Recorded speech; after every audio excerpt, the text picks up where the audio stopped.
I'm delighted to welcome Sashko expert Susan Briscoe to the studio today. Hi Susan, how are you? I'm fine, nice to be here. So in your previous video, Introduction to Sashko, you told us a little bit about what Sashko is. And so in this video, you're going to talk about a different type of Sashko, is that right? With this gorgeous pillow. Yes. The style of Sashko we're looking at this time is called Hitomezashi, and it means one-stitch Sashko. Hitomezashi. Yeah, interesting name. And although this pattern looks as though it's done by sort of stepping up and around the different motifs, it's actually created completely from straight lines. It's where the lines cross or intersect, or I should say in this case, on a grid that you get the pattern forming. So it's all running stitch. Okay. It looks like it's stepped, but it's actually all made out of straight lines. And the main pattern on this one is called Kaki no Hanazashi, or persimmon flower stitch. Persimmon flower. Yeah, it's the first Sashko stitch I learned how to do. Is it? It is, yeah. I've got a little piece down here. It's so effective, isn't it? It is. It's very, very effective. But it's one of these stitches where once you've done your set of foundation rows for it, and you start creating the pattern, if you start changing the sequence of the stitches, you can actually get lots of different patterns out of it. And that's what I did on that cushion. Okay, so you varied it. It has been varied quite a lot. Also on the cushion, I've stitched using a shaded thread. Now the one on here, this is all hand dyed, so it changes to lots and lots and lots of different colours. But you can really see the doubled thread that we use in Sashko. You can really see the two colours. You know, many of the stitches up here. It's really effective. Yeah, it does. It makes it look lovely. Of course, the thread, you know, when you buy it, it looks something like this. Yeah. You know, it's just all shaded. But it does give it a very different kind of effect, whereas before we were just stitching, you know, with a plain thread. So this is the same pattern as this sample? It is just mostly the same pattern as that. Oh, okay. It's got quite a few variations in it, and I'll show you how to do some of those Tell us more as well. later. I will. So how do we get started? Well, this pattern's actually first of all stitched on a grid. So the first thing I need to do is to mark a grid on this piece of fabric here. I'm going to use the clover white marking pen that I used before. But, you know, I could use other markers for it. I've got one here. This is called a hera, and this is a traditional Japanese marker, and this actually works by polishing lines on the cloth. It's actually made out of bone. I thought it might be. You can get plastic ones as well. Okay. I think sometimes people have them for doing things like card making, because you can use it for scoring cards. Yeah. It has a lot of other craft applications as well, but it is the traditional Japanese marker. The only thing is that the line, it's like a sort of polished line on the cloth. It's not actually a pigment line. Yes. So the marker itself lasts pretty much forever. I've had this one for, well, I don't want to tell you how long, a very long time. And everything else I've had in that time has all run out and I've had to replace it. But the line doesn't come off until you wash it. Right. You're actually polishing it. I'll just show you how it works. And I'll just do one line with it on here. It's quite surprising because it shows up quite well. You hold it like that. Oh, yes. Yeah. Yeah. You might not be able to, can you see that quite well? I can see it really well, yeah. It's like a little shiny line. The thing is, it's not, as I said, it's not really my favourite marker to use because I prefer something that I can just remove without having to wash.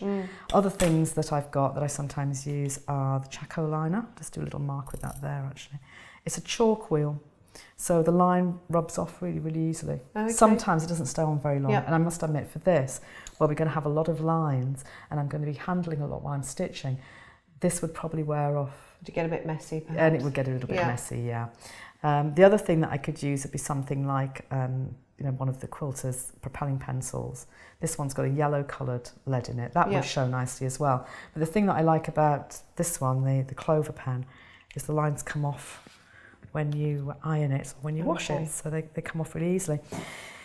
I'm going to get the grid onto my fabric by using my cutting mat in a slightly different way to the way we would normally use it. I'm using it to help me draw the grid.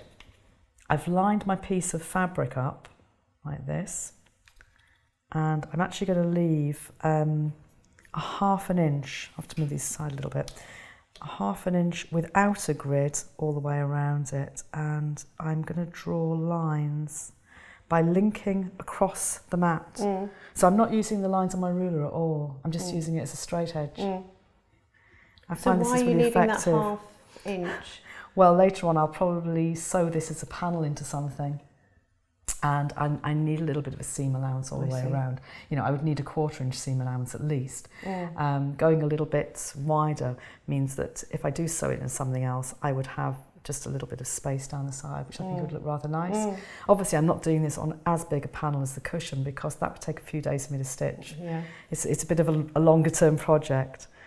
So I'm just marking lines going across, and I'm doing them at 1/4 inch intervals. Is it always 1/4 inch intervals with this pattern? Well, traditionally in Japan, believe it or not, this would once upon a time been stitched without any marking.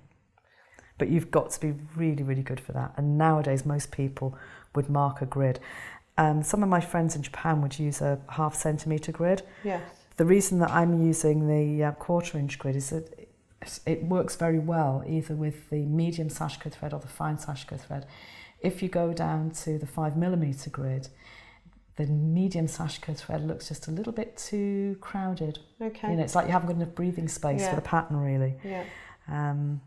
And also, I tend to work in imperial rather than metric most of the time, I suppose, because I'm doing a lot of quilting. Yes. So I'm just putting lots of lines going across this way, and then I'll do the same thing going the other direction as well. So traditionally, if people weren't marking the grid, were they judging it using the warp and weft of the fabric? Yes, they were. That was helping quite a lot because back in those days, of course, the fabrics they were using were hand woven. And when you see old pieces of Sashko that are stitched on the hand woven fabric, you can really see the threads. Right. Yeah. So I noticed on the pillow you haven't used the dark blue fabric. What, you know, can you really apply it to any fabric, or has it got to be a particular type? I mean, traditionally it's the white on blue, isn't it? Yes, traditionally it's white on indigo blue. Sometimes also you get indigo coloured threads on indigo blue, and depending on which part of Japan you're in, people stitched on different shades of indigo as well. That was all to do with what farmers were allowed to wear.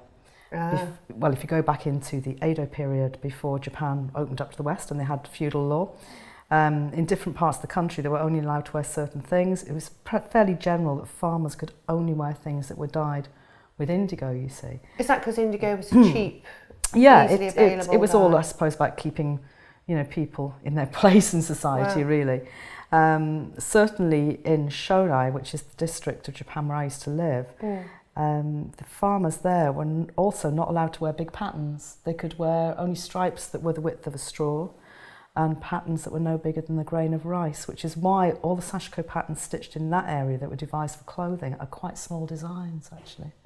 But you see, nowadays, you can buy the kinds of fabrics you would use for Sashko, which are actually specially made for Sashko these days, in different colours. So how would they differ then? What's the difference if you've got a piece of fabric that's made for Sashko? Is it to do with the thickness of the weave? Yeah, it's a more chunky sort of weave. There's fewer threads to the inch than you would get with a patchwork fabric. It's not actually an even weave fabric though, but it looks a lot more chunky, and when many people see it for the first time, they think it's linen. I was going to say, could you not just go and buy a piece of linen or cotton and... You could. You want something that's just a little bit more loosely woven than normal patchwork fabrics. Okay. And some of the Indian cottons are actually quite good. So it needs to have a fairly low thread count compared with what you would use for something like patchwork or dressmaking or something like that. There's fabrics which are 50% cotton and 50% linen, which are very nice to use. In fact, I used some recently in a workshop. Those are a dressmaking fabric, and those can be very good. They're very, very similar to the Sashko fabrics, but the ones that are made in Japan nowadays, like this one here, they are a chunkier sort of weave. It's so you can get the thicker threads through, really. Yeah. Yeah. Is this hanging is made on Indian cotton, isn't it? The one behind us, you said. It is, yes. The one behind you, yes. It's Indian shot cotton. So with the shot cotton, of course, you've got two slightly different colours in the warp and the weft. Yeah. But I chose the colours for that one, the fabrics for the piece behind me, because they reminded me of some of the old pieces of Sashko that I'd already seen in Japan. Right. Yeah. The colours that I used for the cushion, though, came from slightly different inspiration, because the combined colours of the thread and the fabric look very much like Japanese rag weaving. It does look a bit woven, doesn't it? I'm just going to, it looks like a woven surface because of all the different colours. It has a very tones. tweedy effect, doesn't it? Yes, yeah. So what's rag weaving? Rag weaving is another thing that the peasants used to do, and it was all about recycling fabric. So when kimono or workwear were a little bit too old to do anything with, you could rip the fabric into strips and reweave it into another fabric. And it generally has a very tweedy sort of appearance like that. So when I saw the coloured threads, I thought, yes, they'll look really good. Yeah. So you finished the horizontal stripes? I have, yes, while we were talking. I've got them all going one way. What I want to do now is do vertical lines as well. So I'll just put these in place very quickly. So is that the same again? Same... It's the same idea. I'm linking up the lines on the edge of my cutting mat. So I'm actually linking the 1/4 inch marks on the edge of the mat. You're probably thinking, well, why is she doing that? Why is she not just using a quilting ruler and drawing a line and then moving it along, drawing another line and lining up with what's already drawn? There's a couple of reasons for that. One of them is that it's actually quite difficult just to see drawn lines through the quilting ruler. And the other reason that I do it is if you try to draw lines, parallel lines using a ruler the whole time, you tend to add the width of the line that you've just drawn to your measurement. You're not even aware you're doing it, but it means that when you get to the finished side of your piece of work, you tend to be a little bit too close to the edge, and I don't like to go too close to the edge of my Sashko stitching. You don't want to waste any of those beautiful stitches in the I seam, don't. do you? I don't blame you. I want to make sure that people can really see it. Yeah. So when I made the cushion that you're holding, I sewed those strips of silk, these pieces down here. Right. I sewed those onto the side before I did the stitching in the middle, so that my stitches here wouldn't disappear into the seam. That's a good tip, isn't it? Yeah. Yeah. And also, I suppose then it's lined up properly, isn't it? It is. Yeah. Yes. So I've finished marking my grid now. I've got the 1/2 inch grid all the way around. I've marked it, I've gone right up to the edge here and along here as well, but only in one direction. The reason I did that was in case I accidentally slipped while I was marking. Yeah. It means that I've got marks at the edge that I can then line back up, you see, on my mat and get myself back on track. So that was the only reason for that. And I noticed that you've got the zigzag around the edge. Yes, the Sashko fabrics, because they're more loosely woven than patchwork fabrics are, do have a bit of a tendency to fray. And particularly when you're doing a pattern like this where you're going to be handling it a lot, it's a really good idea, to either zigzag, or in the case I've done a sort of machine overlock on this. Yes. It just stops it from fraying. I've also done it on these other pieces here. I've done it here in grey. It doesn't matter, it's a different colour, because if I decide to put an edging around this and turn it into a little sampler or something like that, that will be hidden in the seam allowance because it's actually a very narrow edge. It is a good idea to do that, yeah. It just stops it wearing away as you're sewing it. So the thread I've got this time, it's quite a big skein of fine Sashiko thread. I have been using it a little bit already, and I'll just take one of the strands out of there. Like the ones we've got on the table, it was all tied together at one point when I opened up the skein, and I just cut through it in one place. And believe it or not, that is sort of a loose plait. Yeah, it is a plait. Messy plait. A messy plait. So is that to keep it all together and it doesn't get It is to keep it all together, yes. It's really good for that. So what kind of needle are you using there? These are Sashiko needles, but they're different to the ones that I used in the previous demonstration. These are much longer.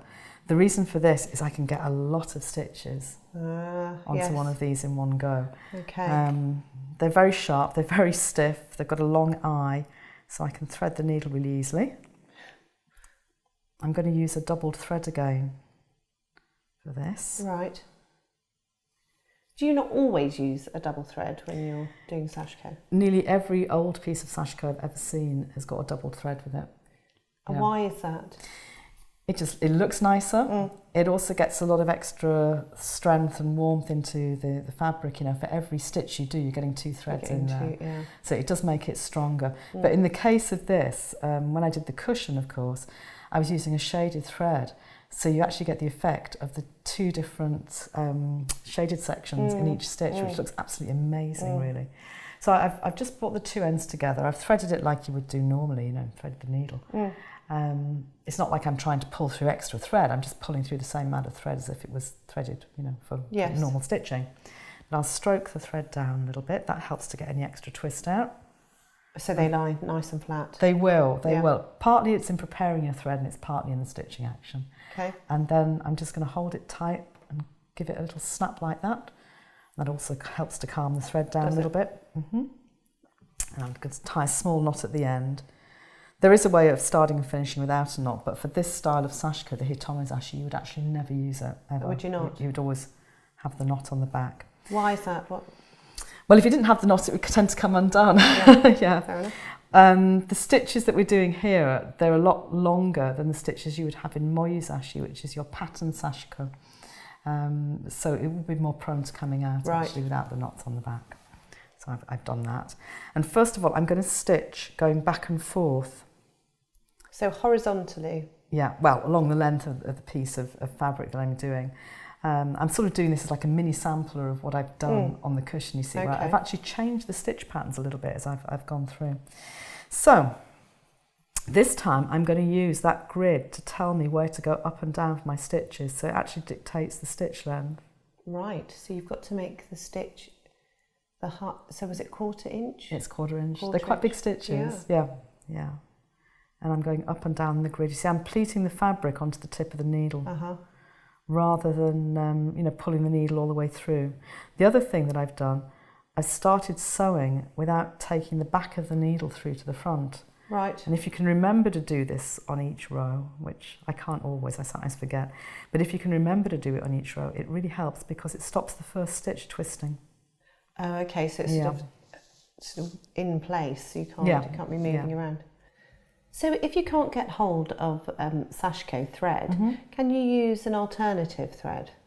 Yes, you could do. A number 12 cotton brode is very similar to the fine Sashko thread, and a number 8 pearl is very similar to the medium.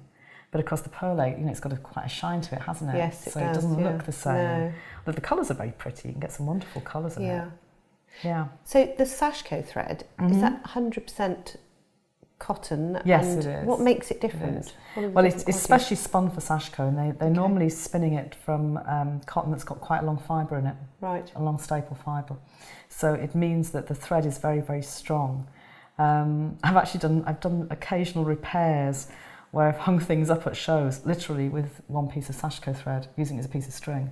And you'd be amazed how much weight you can put on it, because you can't break it with your fingers. It's really, really tough stuff. I suppose that's why it was used to reinforce and mend. Yeah, it's very hard wearing thread. I've got to the end of my first line now, actually, and I'm ending with a gap rather than with a stitch, because that first row has been like a stitch and a gap and a stitch and a gap and a stitch and a gap. And they're equal. I'm just going to pull that through. So did you do that whole line? Yeah, just while we were talking. And on one needle? Yes. Yeah. Well. That's where the big needles really come in. Yeah. I know sometimes people think, oh, they're really enormous needles and they're not used to using such a big needle, so it feels really strange. But if you can get the hang of using them, it's good, because you can get a lot of stitches in one go. Yeah. I'm just going to hold on to the place where I had the knot at the beginning. Yes. And now I'm going to ease that line of stitching out, because that stitching action, it actually has the effect, oops, got caught on my needles. Move these. That stitching action has the effect of making the two threads, the double thread, lie parallel in the stitch like that. They're not twisting. Yeah. So it makes it look really quite nice. So I'll just ease it out, give it a good tug. There's that first row. So you can see the stitches and the gaps are actually equal. Yeah. Because it's dictated by the grid. So my next row, I'll show you what happens here. I'm actually going to do a stitch where I had a gap in this row. So you left one of the grid intersections at the end. That's because with the length of the piece of fabric I've actually got an even number of squares. And if I had an uneven number of squares, I would have ended with a stitch, if I'd started with a stitch. But if I've got an even number of squares and I started with a stitch, it means I've got to end with a gap. Okay. It's an all-over pattern, so you can make it fit whatever you want. That's just the way it works out, really. Now in the next row, I'm coming down, sewing on the next line. Okay. Again, going up and down on the grid, and I'm going to just whiz across that as quickly as I can. So you didn't cut the thread, you just carried on? Yeah, you just carry on. You're just going back and forth across your piece of fabric, putting all of these lines of stitching in. That's one of the reasons it's quick. Once you've got the hang of it. It does take a little bit of practice. And so why was indigo used for this fabric? Where'd you get indigo dye from? Why was it traditionally used? Well, it was a dye stuff that could be grown very easily in Japan. Okay. And if you go back, say, 200 years or even 100 years, most villages had their own dye shop. And the farmers would weave fabric and take it to be dyed. Now, the colour I'm stitching on is a very, very dark shade of indigo. And that was one way that farmers could show that they were well off. You know, if you go back into the days of feudal law in Japan when they were not allowed to wear other colours, they were actually prohibited by law, then the way you could show that you did have money was you could have the darkest indigo you could possibly buy, because it meant that it had been dipped in the dye bath many more times and it was really expensive. So it's interesting that the sashiko that comes from the Shonai district in Yamagata prefecture in the north of Japan is usually stitched on very, very dark blue. So the farmers there must have been quite well off, you know, in their day. Because it took longer to produce that cloth. It took more longer, time was spent. It took more dye, yeah, so that was it's a plant dye, indigo, isn't it? It is a plant dye, yes. The smell of the freshly dyed indigo was thought to repel snakes and insects when you were working out in the fields. Oh, that's interesting. So it there's a work. reason. It doesn't repel mosquitoes, I've tried it. Yes, it doesn't. But it is an interesting idea. Where I've come down onto the next row, by the way, before I ease that out, I've left a little bit of ease on the back.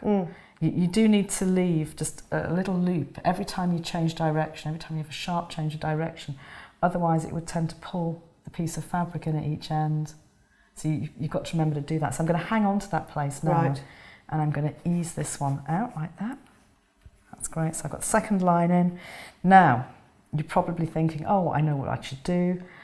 The next line will be another line, the same as the first one, but actually it isn't. Okay. For this pattern, the next row has to repeat the one that we've just done. So I'll do that. Okay. So that's the formula.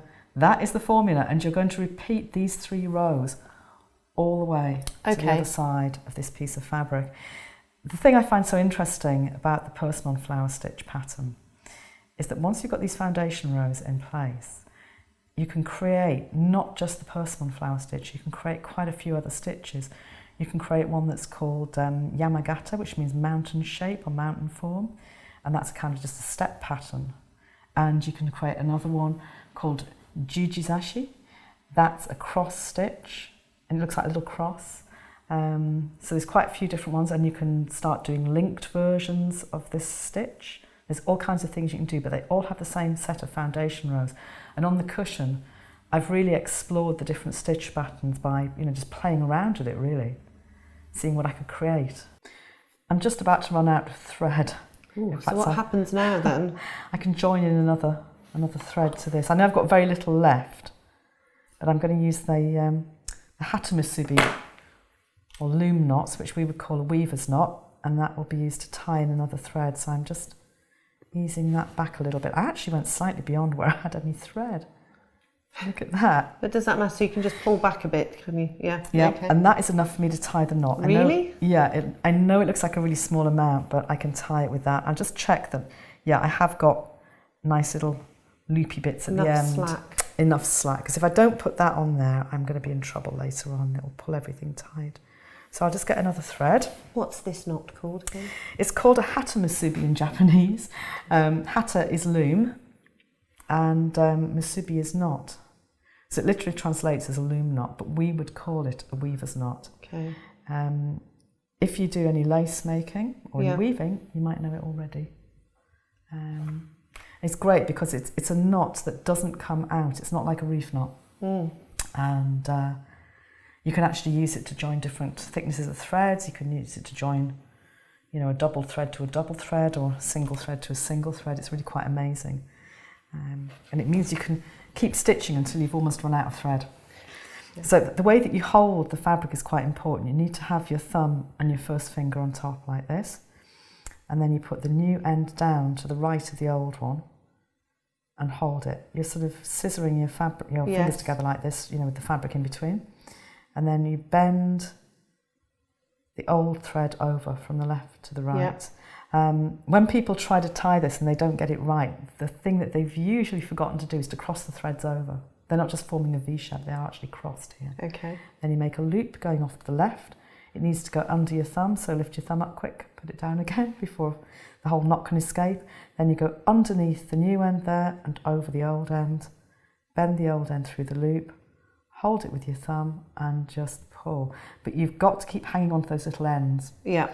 If you let go of them, the knot just unravels. Yeah, it just flicks itself out. You've got to have your finger and your thumb on top, yes. Otherwise you can't hold the ends down. So there's the new end, put it down again.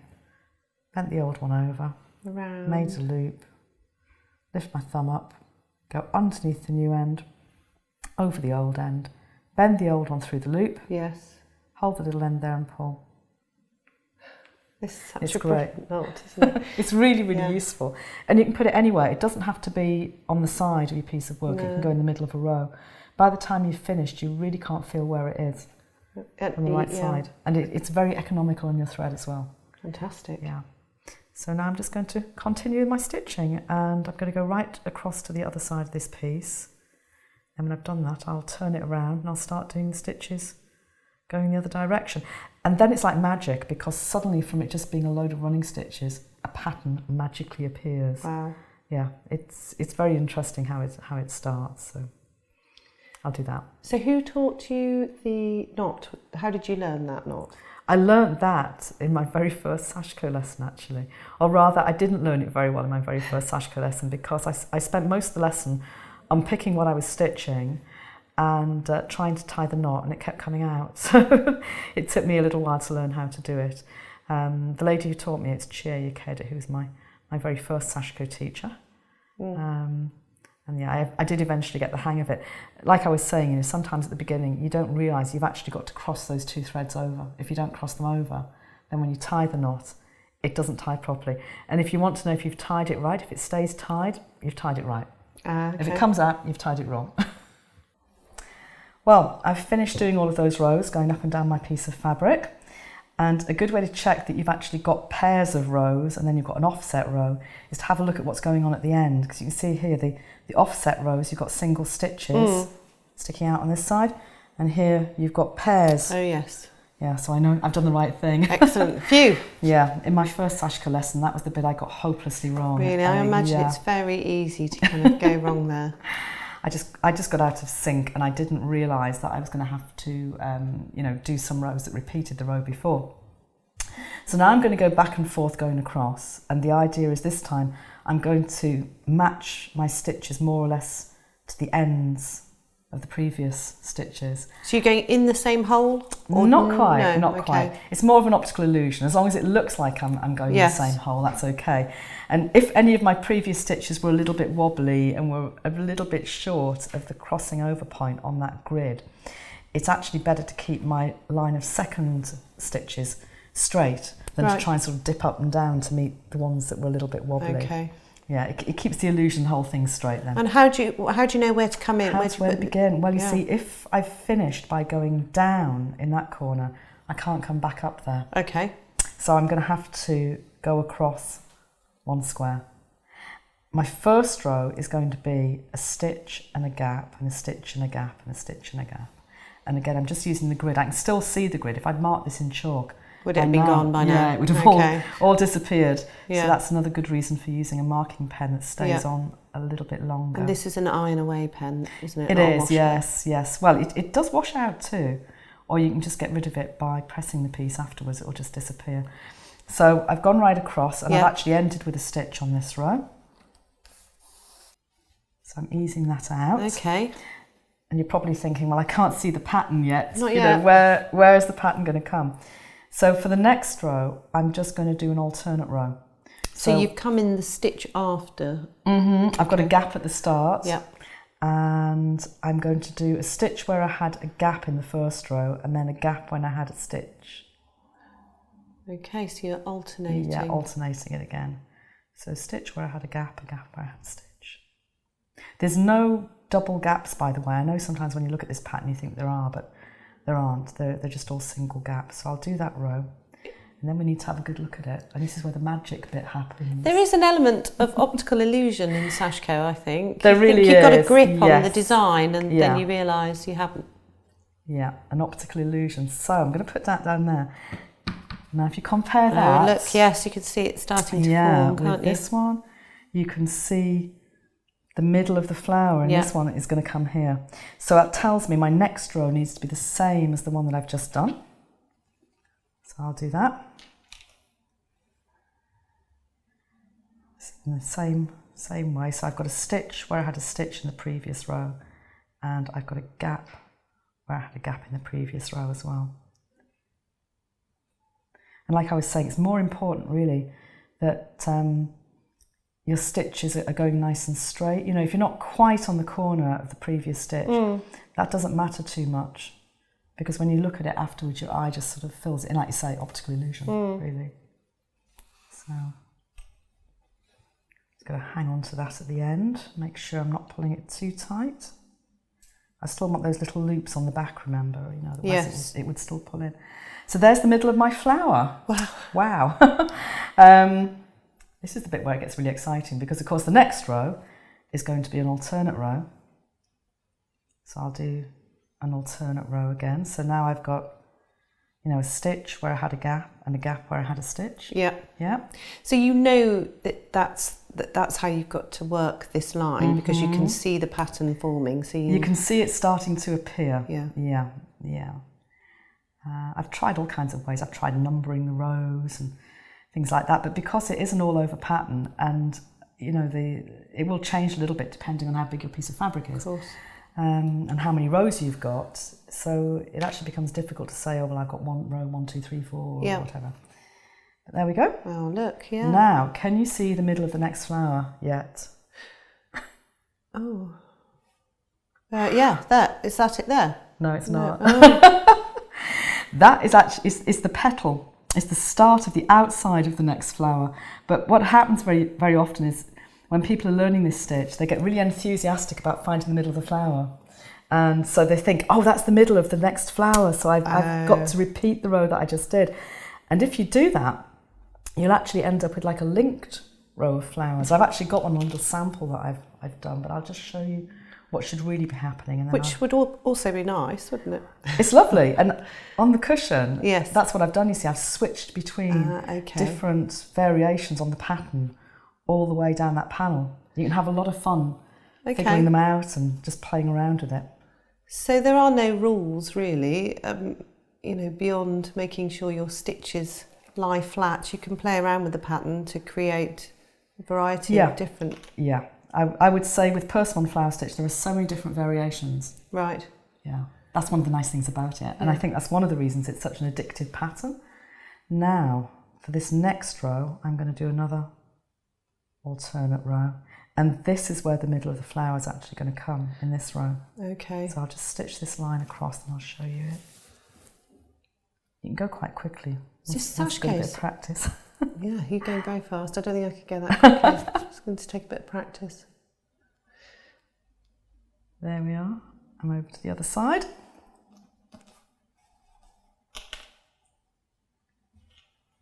I like the fact that it does grow quite quickly as well. So now you see, there's the middle of the next flower coming. Yeah. And if I kept going in this sequence, I would actually end up with this pattern here. You'd quite quickly get to that, wouldn't you? Which looks you do. Beautiful. You do. And I'll just compare it as well with the one that I've done here, where I've got orange and blue, because I stitched this one as a teaching sample so that people could really understand that what I'm actually doing is one set of lines going up and down, and another set of lines going side to side, and I'm not stepping up and down. No, exactly, because when you first see that, you look at that motif and you think that you just go around the edge. But you don't. It's nothing like that. It's created in a different sort of way. It's very clever. I've got one here that one you made earlier. One I made earlier, yes. I'll just show you this, because I've started playing around look, so the patterns with the patterns on this. So at the beginning, I've got the individual flowers, and then in this section up here, I've got the linked version of it. You see, one flower doesn't close off before you go into the next flower. Yeah. So that was rather fun to do. Yeah. up here I've got the cross version. Now if you're going to do little crosses, you need to do 2 rows that are the same, then you switch to an alternate row, but then you repeat that.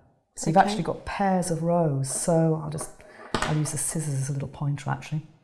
These 2 rows are the same, and these 2 rows are the same. These 2 rows are the same. Okay. Yeah? And then I'm going back into doing a linked version of this stitch. You can have so much fun playing around with it all the time. I've brought some pieces that were done by my students, and these were only done in their second Sashko session. They haven't been doing it very long. The challenge was, see how many different stitch patterns you can make. Okay. So we have quite a few different ones. So this is a different... Yes. Sort of up and down wiggle. Yeah, the up and down wiggle. I guess that's not its name. It's not. That one is called Yamagata, and it means mountain shape or mountain form. And then you've got these little crosses down here. I'm not sure this one even has a name. I think it's something we've just invented. Also, certainly that looks like a little bit of an invention. This has got, oh my goodness, that's interesting, like a border which includes little bits of crosses and little bits of the actual persimmon flower stitch. And then it's got a little bit of that Yamagata pattern down there. And I've got another one here. Different, aren't they? They are different. They're really different. But you can play around with it and do quite a lot with this pattern, really. Fantastic. Yeah, it's a lot of fun to do. If you want to make a bigger piece, and this is a section I've decided to do probably for the middle of the cushion panel again, you will need a bigger cutting mat, of course, to put it down on. Yes. But I think most people actually usually have the A2 size mats. This is just a small one I take around with me. And again, I did exactly the same thing. It's just the grid is a little bit bigger. Yeah. Yeah.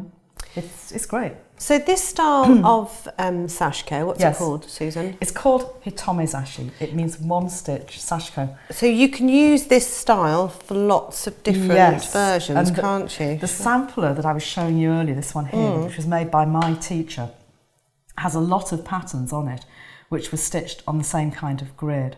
We have the persimmon flower stitch. Yes, that's the one we've been doing, yes. Yep. So that's on there. We also have a stepped pattern here. That actually works in a very similar way. These patterns, this one here with the cross, that's the beginning of this stitch pattern here, which is called rice stitch. And it's done on the same grid, but instead of matching the ends of your second lot of stitches, what you're actually doing is you're crossing the stitches over as you do the second lot of stitches. So they actually I really like cross. that stitch. It's lovely. It's one of my favourites. So even on this piece, you know, we've got quite a lot of different stitch patterns, but many of them are actually stitched on the same grid that we were just looking at. Right.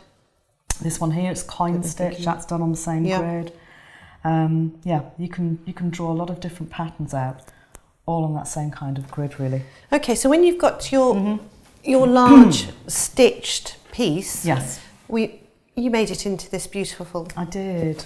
Pillow. I'll just move these things away because I can show you how I did it. I think we might have to do a bit of gutting of the pillow actually at this stage. Oh really? Yeah. Over to you then with the pillow. Oh, I've got to struggle to get the pillow out. Come on. As you can see, the back of it is just an envelope back, which is so easy to do. It really is. So that's that's the cushion itself. Now I think I said to you earlier on, I did actually sew these pieces together before I started doing the stitching. The border section that I've got here, this is done on silk, and I thought that would probably sort of move around quite a little bit. So before I actually started doing all my stitching, I put like a muslin scrim on the back of the panel. I'll turn it inside out so you can see what it looks like inside. Okay. This also shows you that, of course, I was saying earlier, Sashiko is not a double-sided technique at all. It does look a little bit messy on the back, but there we go. So the fabric that's on the back of it, as I said, it's like what we call like a muslin scrim kind of fabric, but it's hiding the raw edges, of course, and then I've stitched everything else through it. You can see all the little loopy bits here on the ends of the pieces of the different rows, and I used quite a few different hand-dyed threads in this, so you do get a subtle colour change as you're going through it. So once I stitched my front panel and the pieces at the side, by the way, they're actually done in chain stitch. I know we're looking at the back at the moment. That's a pattern that comes from Hokkaido. It's not actually a Sashiko pattern, it's off Ainu clothing. So I adapted that for the side. But once I'd done that, I got my 2 panels for the back. And these are also silk, but they're like a kind of a raw silk. Yeah. So I've just turned over the edge and I've just hemmed it actually using the regular sewing machine stitch. There's nothing fancy on there at all. You take your 2 panels. You don't want too much of an overlap. That's got an overlap of about 2.5 inches, something like that. If you make it too big, it's actually difficult to get the cushion pad in and out of the pillow. You can't open it far enough. No, you can't. It becomes a little bit difficult. I'll just straighten that out a little bit like that. So you lay one piece down and pin it to the back of your cushion. You lay the other piece down, pin that to the back of your cushion with them overlapping like that. And then you machine sew all the way around. I also zigzagged the edge of it as well so it wouldn't fray. Just to stop it fraying. Stop it fraying. And then before I turned it right sides out, I clipped the corners. Oh, yeah. But, you know, I don't want to go too far in when I clip the corner. I clipped it to about 1/4 inch or so.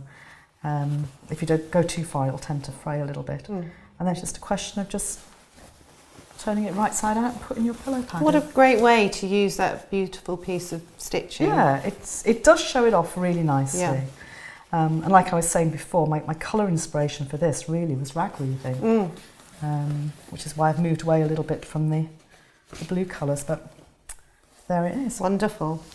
Thank you, Susan. Thank you so much for sharing your expertise with us. It's been wonderful. Oh, thanks for inviting me down, and it's been lovely showing you how to make this.